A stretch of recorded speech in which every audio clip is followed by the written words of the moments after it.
Hello student, welcome to life study point.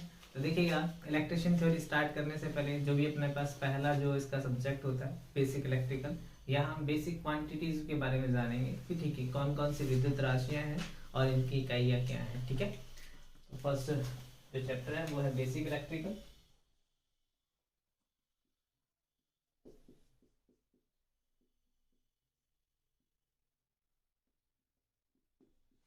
Basic electrical यानी कि प्रारंभिक युद्ध जो विद्युत है उससे रिलेटेड जो पॉइंट हैं उनको हम जानेंगे।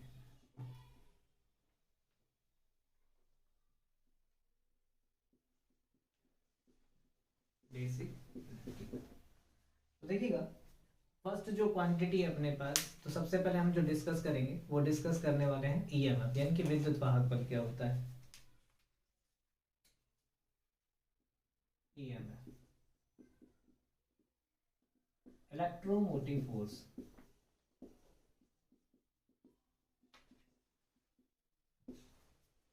जिसे हम क्या बोलते हैं, विद्युत वाहक बल।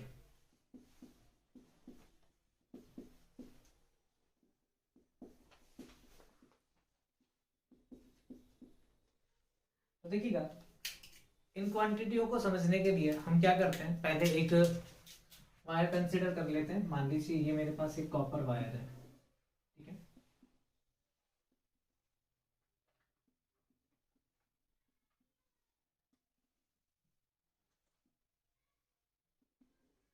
ठीक है, और आप सभी जानते हैं कि कोई भी जो चालक है उसमें अपने पास क्या होता है, मुक्त अवस्था में इलेक्ट्रॉन पाए जाते हैं, फ्री इलेक्ट्रॉन होते हैं। तो यहाँ हम कंसिडर कर रहे हैं कि इसमें अपने पास क्या है, ये फ्री इलेक्ट्रॉन है।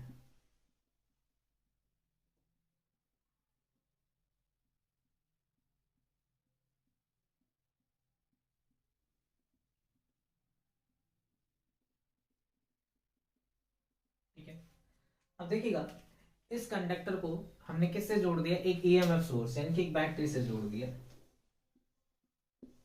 बैटरी क्या होती है, कॉम्बिनेशन ऑफ सेल। ठीक है, यानी कि सेलों का जो संयोजन है उसे क्या कहते हैं, बैटरी कहा जाता है। ये मेरे पास एक ईएमएफ सोर्स है, ठीक है, इसे मैंने क्या कर दिया, कनेक्ट कर दिया, यहाँ से जोड़ दिया। ठीक है, क्लियर चीज। ठीक है, अब देखिएगा इलेक्ट्रॉन पर जो चार्ज है वो क्या है, माइनस है, और यहाँ जो बैटरी है इस पर ये जो चार्ज है वो क्या है, प्लस है। ठीक है, और आप सभी जानते हैं जो विपरीत आवेश होते हैं उनमें क्या होता है, आकर्षण। ठीक है, और जो सेम चार्ज होता है, ठीक है, उनमें क्या होता है, प्रतिकर्षण। ठीक है, तो इसके कारण क्या होगा, इन इलेक्ट्रॉनों पर एक बल लगेगा, फोर्स लगेगा, जिसके कारण ये इलेक्ट्रॉन कहाँ आने स्टार्ट कर देंगे, पॉजिटिव टर्मिनल की ओर। ठीक है, ठीक है, अब जो ये इलेक्ट्रॉन है इन सबकी जो दिशा है वो एक ही है। ठीक है, ये अपने पास नेगेटिव टर्मिनल से चलेंगे और किधर जाएंगे, पॉजिटिव टर्मिनल की ओर। ठीक है, अब देखिएगा इलेक्ट्रॉनों की एक दिशा में प्रवाह को या इलेक्ट्रॉनों की एक दिशा में गति को क्या कहा जाता है, विद्युत धारा। ठीक है, तो यहाँ क्या होगा, हमेशा जो इलेक्ट्रॉन है इनके अपोजिट क्या होगी, अपने पास विद्युत धारा, क्योंकि लाइंस का नियम क्या कहता है, प्रत्येक कारक अपनी उत्पत्ति का विरोध करता है। ठीक है, तो यहाँ देखिएगा कि जो अपने पास ये इलेक्ट्रॉन है, यहाँ ये जो अपने पास धारा होगी, धारा इलेक्ट्रॉन की जो गति है उसके जस्ट अपोजिट होगी। लेकिन इलेक्ट्रॉन कहाँ आ रहा है, अपने पास माइनस से प्लस की ओर, तो जो करंट फ्लो होगा वो कहाँ होगा, प्लस से माइनस की ओर। करंट की डायरेक्शन अपने पास ये होगी। अब देखिए इस सर्किट में जो करंट फ्लो होने लगी है यानी कि जो धारा प्रवाहित होने लगी है वो किसके कारण, ईएमएफ सोर्स के कारण, क्योंकि इस इलेक्ट्रॉन यानी इसके कारण इलेक्ट्रॉनों पर बल लगा, जिसके कारण ये इलेक्ट्रॉन अपने पास कहाँ आने लगे, बेस टर्मिनल पर आने लगे। ठीक है, और जिसके कारण परिपथ में धारा बहने लगी, यानी कि ईएमएफ क्या हो गया कि परिपथ में, तो डेफिनेशन लिखिएगा, इलेक्ट्रॉनों पर लगने वाला वह बल जिसके कारण परिपथ में विद्युत धारा प्रवाहित होती है। इलेक्ट्रॉनों पर लगने वाला वह बल जिसके कारण जिसके कारण परिपथ में विद्युत धारा विद्युत धारा प्रवाहित होती है, विद्युत वाहक बल कहलाता है। विद्युत वाहक बल कहलाता है। ठीक है, अब देखिएगा इसे इलेक्ट्रिक स्ट्रेस यानी कि विद्युत तनाव के नाम से भी जाना जाता है, ठीक है। अगर इसकी यूनिट देखें तो यूनिट यानी कि इकाई जो होगी वो क्या होगी अपने पास, वोल्ट होगी। ईएमएफ की जो इकाई है वो क्या होगी, ईएमएफ की इकाई वोल्ट होती है, वोल्ट होती है, ठीक है। क्लियर चीज। अब देखिएगा कि जो ईएमएफ है इसे हम जो मेजर करेंगे यानी बैटरी और जो सेल है उन सबका जो ईएमएफ को मेजर किया जाता है वो पोटेंशियोमीटर से मेजर किया जाता है, ठीक है। ठीक है, वोल्ट मीटर से मेजर नहीं किया जा सकता क्योंकि अगर ये सीरीज में कनेक्ट होगा तो अपने पास वोल्ट मीटर सीरीज में रीडिंग नहीं देता। क्लियर चीज। तो ये रिमेंबर रखना है आपसे, जब भी पूछे बैटरी या सेल का ईएमएफ किससे मेजर किया जाता है, वो पोटेंशियोमीटर से मेजर किया जाता है, ठीक है। देखिएगा बैटरी व सेल का ईएमएफ पोटेंशियोमीटर, पोटेंशियोमीटर, ठीक है। इसे हिंदी में विभव मापी भी बोलते हैं, के द्वारा मापा जाता है, मापा जाता है, ठीक है। क्लियर चीज। तो ईएमएफ क्या है, जनरली आपसे पेपर में पूछा जाए तो इलेक्ट्रॉनों पर लगने वाला वह बल जिसके कारण सर्किट में करंट फ्लो होता है, और यूनिट जो होती है वो अपने पास वोल्ट होती है, ठीक है। और इसे मेजर किसके द्वारा किया जाता है, अपने पास मेजर किया जाता है पोटेंशियोमीटर के द्वारा। क्लियर चीज, ठीक है। तो ये अपने पास फर्स्ट क्वांटिटी हो गई ईएमएफ। क्लियर चीज, ठीक है। नेक्स्ट देखते हैं अपने पास विद्युत धारा क्या होती है, ठीक है।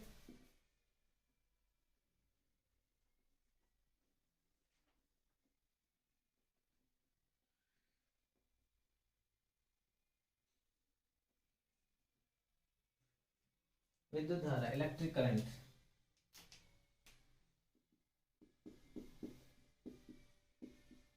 इलेक्ट्रिक करंट, विद्युत धारा,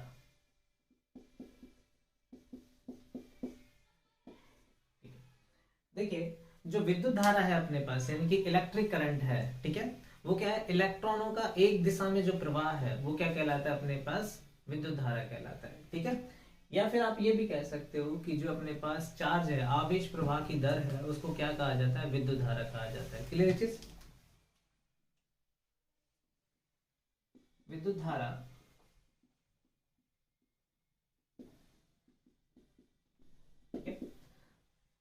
इलेक्ट्रॉनों की एक दिशा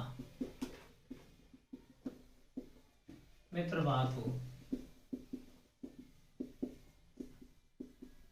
विद्युत धारा कहा जाता है, कहा जाता है, ठीक है। क्लियर चीज। सेकंड अगर डेफिनेशन बोले तो दूसरा ये बोल सकते हैं क्योंकि यहां से जब अपने पास इलेक्ट्रॉन आएंगे तो यहाँ पर चार्ज बदलेगा, ठीक है। तो यहाँ चार्ज चेंज होगा तो आवेश प्रवाहित होगा, आवेश प्रवाह की दर को भी क्या कहा जाता है, विद्युत धारा कहा जाता है। आवेश प्रवाह की दर को विद्युत धारा कहा जाता है, ठीक है। क्लियर चीज। अगर फॉर्मूला लिखना चाहे तो इस तरीके से लिख सकते हैं, I इक्वल्स टू Q/T, ठीक है। जो विद्युत धारा है, ठीक है, यानी इलेक्ट्रिक करंट है, इसका जो अपने पास SI मात्रक, ठीक है, SI जो यूनिट होती है वो होती है एम्पियर, ठीक है। SI यूनिट जो होगी वो क्या होगी, एम्पियर, ठीक है। अगर ड्राइव यूनिट व्युत्पन्न मात्रक की बात करें तो देखिएगा यहां हम ले लेते हैं 1 एम्पियर। चार्ज की जो यूनिट होती है वो होती है कूलाम, ठीक है, और समय का जो मात्रक होता है वो होता है सेकेंड। यहाँ से एक रिलेशन आ गया अपने पास, जो 1 एम्पियर है वो किसके बराबर होता है, 1 कूलाम प्रति सेकंड के बराबर होता है। क्लियर चीज, ठीक है। अब यहाँ से अगर 1 कूलाम को देखा जाए, ठीक है, तो 1 कूलाम जो है वो किसके बराबर हो जाएगा, 1 coulomb equals to 1 ampere second, ठीक है। क्लियर चीज। अब जनरली देखिए बैटरी की जो रेटिंग है, बैटरी की जो रेटिंग है वो की जाती है किसमें, एम्पियर होवर में, किसमें, एम्पियर होवर में, ठीक है। तो यहाँ से कभी कभी रिलेशन पूछ लेता है कि 1 एम्पियर आवर की बैटरी कितना चार्ज स्टोर करती है। तो देखिएगा कि यहाँ अपने पास जो रिलेशन है चार्ज का वो क्या है, 1 एम्पियर सेकेंड इक्वल्स टू है कितना, 1 कूलम। तो यहाँ देखिए ये 1 आवर में जो सेकंड होते हैं वो कितने होते हैं, 3600। ये क्या हो गया, 3600 एम्पियर सेकंड। जब 1 एम्पियर सेकंड अपने पास किसके बराबर है, 1 कूलम के बराबर है, तो ये अपने पास कितने के बराबर होगा, 3600 कूलम के बराबर होगा। किसके बराबर होगा, 3600 कूलम के बराबर होगा। ठीक है, तो इसको मैं यहाँ पर लिख देता हूँ, 1 कूलम इक्वल्स टू कितना, सॉरी 1 एम्पियर आवर किसके बराबर हो जाएगा, 3600 कूलम। ठीक है, तो यहाँ से ये भी चीज कंफर्म होगी, बैटरी की जो रेटिंग होगी वो किस में होगी, एम्पियर आवर में होगी। ठीक है, और बैटरी जो है वो चार्ज स्टोर करती है, वो कितना स्टोर करती है, 3600 कूलम। तो देखिएगा दो क्वांटिटी हमने देख ली है। एम्पियर जो है अपने पास करंट का मात्रक होता है, व्युत्पन्न मात्रक होता है कूलम प्रति सेकंड। ठीक है, क्लियर। यहाँ से हमने एक चीज और देखी, नोटिस की, एक नोटिस ये की कि भी 1 एम्पियर आवर की बैटरी है जो चार्ज स्टोर करेगी वो क्या करेगी, 1 कूलम। तो इनको हम इंपॉर्टेंट फैक्ट में लिख लेते हैं, डायरेक्ट क्वेश्चन आता है। फर्स्ट आपको ये याद रखना है, 1 ampere hour 3600 coulomb equals to होता है 1 एम्पियर सेकेंड अपने पास 1 कूलम के बराबर होता है। ठीक है, क्लियर चीज। 1 एम्पियर इक्वल्स टू होता है 1 कूलम पर सेकेंड। ठीक है, नेक्स्ट जो अपने पास क्वांटिटी आती है वो आती है अपने पास क्या, प्रतिरोध, रेजिस्टेंस। ठीक है, रेजिस्टेंस, प्रतिरोध।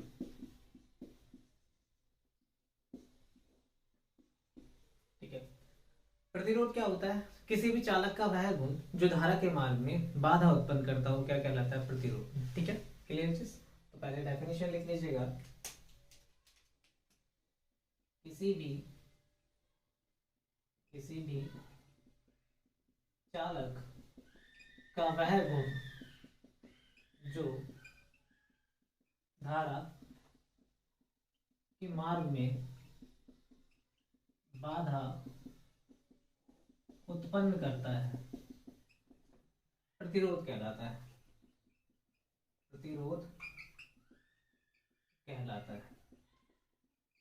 ठीक है, क्लियर चीज। तो देखिए प्रतिरोध जो है इसकी जो यूनिट होती है वो होती है अपने पास ओम। ठीक है, नेक्स्ट पॉइंट देखिएगा,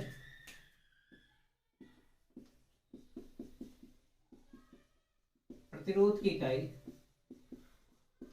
ओम होती है, प्रतिरोध की इकाई ओम होती है।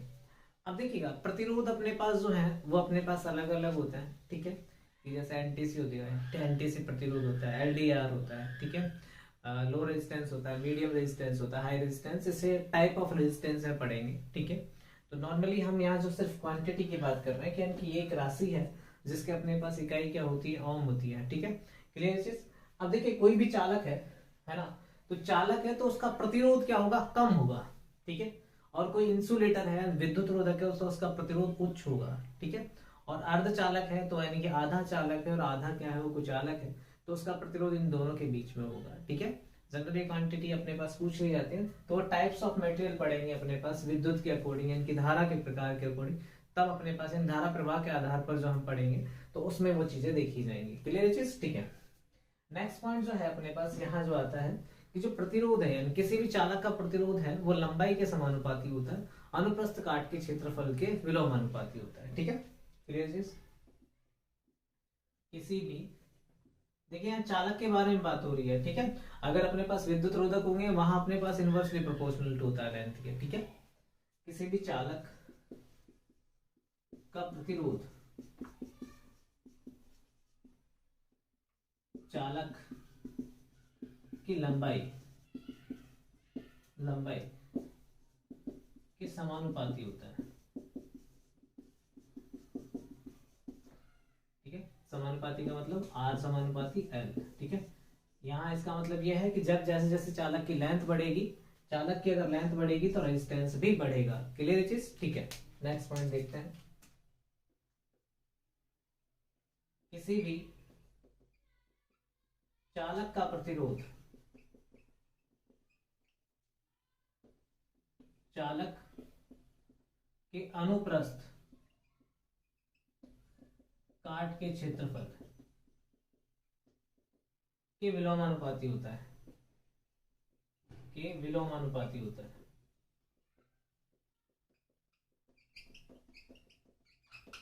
ठीक है, यानी कि जो रेजिस्टेंस है वो क्या होगा, विलोमानुपाती है किसके, अनुप्रस्थ काट के क्षेत्रफल के। ठीक है, ये इक्वेशन नंबर 2 ले लेते हैं, इसको हमने इक्वेशन नंबर फर्स्ट मान लिया। अगर दोनों को एक साथ लिखा जाए, क्या किया जाए, दोनों को एक साथ लिखा जाए, तो ये अपने पास क्या होगा, R proportional to L upon A. ठीक है, यहाँ प्रोपोर्शनल का साइन हटाएंगे तो ये क्या आ जाएगा, रो एल अपॉन ए। ठीक है, क्लियर चीज।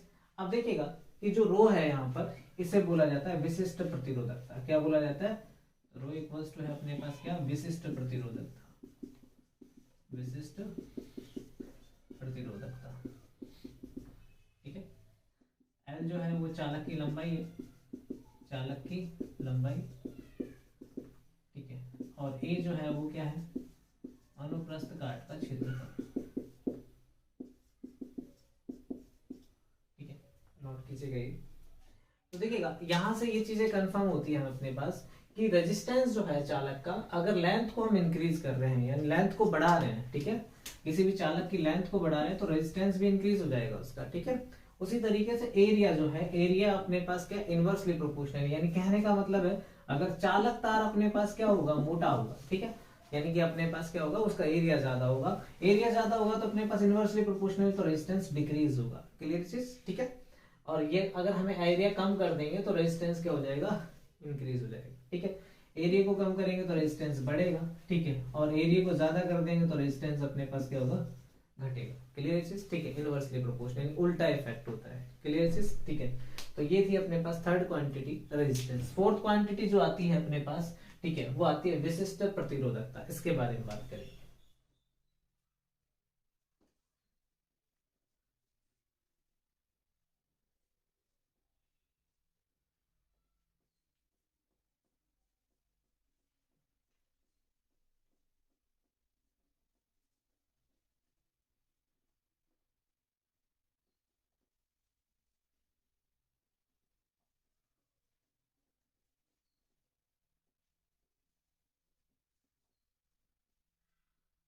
ठीक है, देखिए विशिष्ट प्रतिरोधकता यानी कि स्पेसिफिक रेजिस्टिविटी,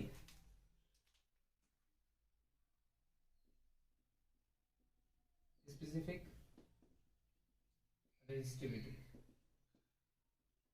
विशिष्ट प्रतिरोधकता।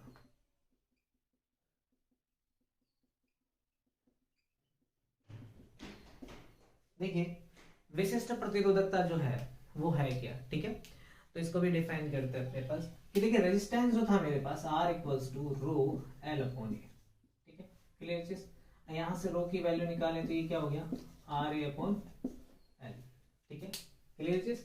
भी आर यहां से मल्टीप्लाई हो जाएगा और एल डिवाइड में आ जाएगा। ठीक है, अब देखिए आर की जो यूनिट है वो क्या होती है, ओम। एरिया को किस में लेते हैं, मीटर स्क्वायर में। लेंथ किस में लेते हैं, मीटर में। मीटर से मीटर कैंसिल आउट, यूनिट क्या आ गई, ओम मीटर। ठीक है, तो यहां से एक चीज हमें कंफर्म हो गई, अगर विशिष्ट प्रतिरोधकता अगर इसकी यूनिट ली जाए तो वो क्या होगी, ओम मीटर। ठीक है, ये इसका अपने पास क्या होगा, ऐसा यूनिट होगा। क्लियर चीज। ठीक है, सेकंड, अब यहाँ एरिया जो है वो ले लेता हूं मैं कितना, 1 मीटर स्क्वायर, और लेंथ जो ले लेता हूँ वो क्या ले लेता हूँ, 1 मीटर। वैल्यू पुट करें यहाँ पर तो रो आर ये हो जाएगा 1 मल्टीप्लाई 1। ठीक है, तो रो इक्वल्स टू क्या होगा, आर। तो डेफिनेशन ये बनेगी यहाँ पर, एकांक क्षेत्रफल प्रति एकांक लंबाई, किसी भी चालक का जो प्रतिरोध होगा वही उसके किसको बताएगा, विशिष्ट प्रतिरोधकता को बताएगा। ठीक है, तो डेफिनेशन लिख लीजिएगा, एकांक क्षेत्रफल, एकांक क्षेत्रफल प्रति एकांक लंबाई, प्रति एकांक लंबाई किसी भी चालक का प्रतिरोध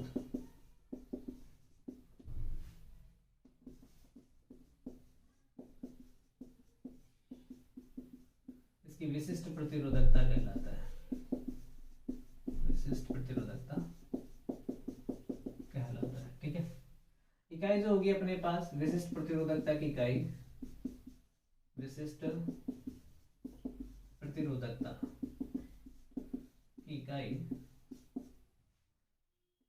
ओम मीटर होती है। ठीक है, अब देखिएगा स्पेसिफिक रेजिस्टिविटी को जानना, बीइंग ए इलेक्ट्रिशियन, ठीक है, अब देखिए इलेक्ट्रिशियन जो है उसके पास एक स्किल्स होती हैं, ठीक है। तो वहां अपने पास क्या है कि जो मुझे कॉपर वायर लगाना है या फिर अपने पास सिल्वर वायर लगाना है या फिर एल्युमिनियम वायर, तो वो अपने पास चूज किया जाता है स्पेसिफिक रेजिस्टिविटी के अकॉर्डिंग। क्लियर चीज। अब देखिए अगर 3 वायर है अपने पास, नॉर्मली चांदी का है, कॉपर का है, ठीक है, और एल्युमिनियम का है, तो इनकी आपको विशिष्ट प्रतिरोधकता पता होनी चाहिए, ठीक है, क्योंकि ये अपने पास कहाँ कौन सा वायर लगेगा वो अपने पास विशिष्ट प्रतिरोधकता के अकॉर्डिंग लगाया जाता है, ठीक है। तो यहाँ देखिएगा चांदी जो है, जिसे आप सिल्वर बोलते हो, सिल्वर, ठीक है, इसकी जो स्पेसिफिक रेजिस्टिविटी होती है वो होती है 1.59 इंटू 10⁻⁻8 ओम मीटर, ठीक है। क्लियर। तांबा, जिसे आप कॉपर बोलते हो, कॉपर, ठीक है, इसकी जो यूनिट जो विशिष्ट प्रतिरोधकता होती है वो होती है 1.76 इंटू 10⁻⁻8 ओम मीटर, ठीक है। एल्युमिनियम, एल्युमिनियम, ठीक है, ये होती है 2.56 इंटू 10⁻⁻8 ओम मीटर। क्लियर चीज। तो देखिएगा चांदी की जो विशिष्ट प्रतिरोधकता है वो अपने पास क्या है, सबसे कम है, ठीक है। और तीनों में देखें तो ज्यादा किसकी है, एल्युमिनियम की, ठीक है। और रेजिस्टेंस किसके प्रोपोर्शनल टू होता है, रेजिस्टेंस की बात करें, ठीक है, रो एल अपॉन ए। अगर रेजिस्टिविटी ज्यादा होगी तो रेजिस्टेंस ज्यादा होगा। तो यहाँ क्या होगा, अपने पास एल्युमिनियम का रेजिस्टेंस जो है वो ज्यादा होगा, कॉपर का उससे थोड़ा कम होगा, चांदी का। अगर आपसे पूछे कि आर सिल्वर है, इसका रेजिस्टेंस कम होगा किससे, ठीक है, सिल्वर को एजी से लिखा जाता है, आर कॉपर से, कॉपर का कम होगा किससे, आर एल्युमिनियम से। तो क्रमश भी पूछ सकता है आपसे कि भी तीनों के रेजिस्टेंस की बात करें तो इन तीनों में ज्यादा रेजिस्टेंस किसका होगा, अपने पास एल्युमिनियम का होगा, और कम किसका होगा, अपने पास चांदी का होगा। क्लियर चीज, ठीक है। तो ये अपने पास क्रम नोट कर लीजिएगा, ठीक है। तो देखिएगा यूनिट आपके पास क्लियर हो गई। ये थी अपने पास फोर्थ क्वांटिटी जिसमें आपने देखा विशिष्ट प्रतिरोधकता यानी स्पेसिफिक रेजिस्टिविटी की यूनिट क्या होती है, ठीक है। इसका जो सिग्निफिकेंस यानी महत्व समझिए, ठीक है। अगर अपने पास रेजिस्टिविटी कम होगी तो डेफिनेटली ये है कि रेजिस्टेंस कम होगा, और चालकों के लिए रेजिस्टेंस क्या होना चाहिए, कम होना चाहिए। इन दोनों में अगर तीनों में पूछा जाए कि विद्युत का सबसे अच्छा चालक, तीनों में पूछा जाए तो सबसे अच्छा चालक होगा चांदी, क्योंकि इसकी चालकता ज्यादा होगी। और बैड पूछा जाए तो क्या होगा, एल्युमिनियम, ठीक है। तीनों में कंपेयर करें यानी चालकों में भी सबसे अच्छा, सर्वश्रेष्ठ, ठीक है। क्लियर चीज, नोट कीजिएगा। नेक्स्ट जो क्वांटिटी आती है उसमें हम जो डिस्कस करेंगे वो चालकता के बात करेंगे, ठीक है। अब एक बात देखिएगा कि अगर रेजिस्टेंस मेरा एक ही मटेरियल से बना है, ठीक है, मान लो कि कॉपर से दो रेजिस्टेंस बनाए गए हैं, एक 5 ओम का बनाया गया, एक 10 ओम का बनाया गया। तो देखिए उनकी लंबाई और लेंथ और एरिया वो अलग अलग हो सकते हैं, बट विशिष्ट प्रतिरोधकता तांबा जो है ये कांस्टेंट रहेगी, ये अपने पास बदलती नहीं है, ठीक है, एक ही मेटल के लिए। तो आपसे अनुपात पूछा जाए रेजिस्टेंस का तो वो फिर भी 1:2 हो सकता है, लेकिन रेजिस्टिविटी जो है उनका अनुपात हमेशा 1:1 होगा। क्यों कि कॉपर जो है, कॉपर दोनों रेजिस्टेंस किसके बने, कॉपर के बने हुए, और कॉपर के बने हुए तो कॉपर के लिए उसके लिए भी रेजिस्टिविटी यही होगी, दूसरे वाले के लिए रेजिस्टिविटी यही होगी, ठीक है। क्लियर चीज। तो आपको सिर्फ क्लियर लिखना है कि एक ही मटेरियल से बने दो प्रतिरोध, ठीक है, उनका मान अलग अलग हो या समान हो तो उनकी प्रतिरोधकताओं का अनुपात हमेशा क्या होगा, 1:1 होगा, ठीक है। क्लियर चीज, तो नोट करके लिख लेते हैं ये पॉइंट।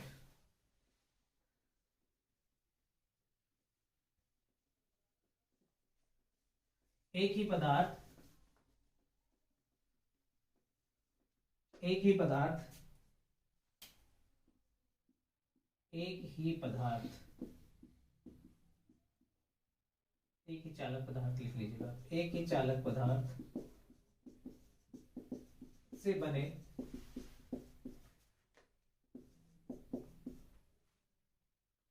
दो प्रतिरोध, दो का मान समान हो या अलग अलग हो, समान हो या अलग अलग हो, इनकी प्रतिरोधकताओं, इनकी प्रतिरोधकताओं का अनुपात, अनुपात हमेशा 1:1 होगा। क्लियर चीज, यानी कि रजिस्टिविटी अपने पास क्या होगी, सेम रहेगी। क्लियर चीज, जैसे मैंने बोल दिया कि भाई एक रेजिस्टेंस R1 ये 10 ओम का है, ठीक है, और दूसरा रेजिस्टेंस R2 जो है 40 ओम का है, ठीक है। दोनों किससे बने, तांबे से बने हैं। किससे बने, तांबे से। तो इनकी जो रेजिस्टिविटी होगी, ठीक है, R equals to row L1/A1, ये R1 ले लिया मैंने, R2 रो L2/A2। तो इनकी लेंथ और एरिया अलग अलग हो सकते हैं, लेकिन रेजिस्टिविटी जो होगी तांबे के लिए इक्वल ही तो होगी, 1.76 × 10⁻⁸ ओम। तो ऐसे क्वेश्चन भी पूछे जाते हैं। तो आपको ये देखना है, एक ही चालक पदार्थ से बने तो इनकी प्रतिरोधकताएं क्या होंगी, अपने पास समान होंगी। क्लियर चीज, ठीक है। नेक्स्ट जो पॉइंट आता है कि रेजिस्टिविटी जो है, ठीक है, रेजिस्टिविटी पर किसका प्रभाव पड़ता है, ताप का, ठीक है। चालकों की प्रतिरोधकता ताप बढ़ने पर बढ़ती है, ठीक है, क्योंकि इनका जो टेम्परेचर कॉफिशिएंट होता है, ठीक है, तापमान गुणांक होता है, वो धनात्मक होता है। क्लियर चीज, तो यहाँ पॉइंट लिख लीजिएगा, चालकों की प्रतिरोधकता ताप पर निर्भर करती है।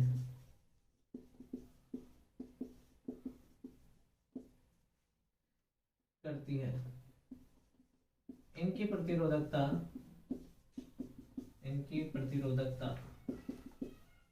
ताप बढ़ने पर बढ़ती है। ताप बढ़ने पर बढ़ती है, ठीक है। क्लियर चीज, ठीक है। फॉर्मूला लिखना चाहे तो आप लिख सकते हैं, rho equals to rho naught 1 plus alpha naught T. Temperature increase होगा तो रेजिस्टिविटी भी इंक्रीज होगी। क्लियर चीज, ठीक है। नेक्स्ट क्वांटिटी देखते हैं इसके बाद। नेक्स्ट जो क्वांटिटी आती है वो है हमारे पास चालकता, ठीक है।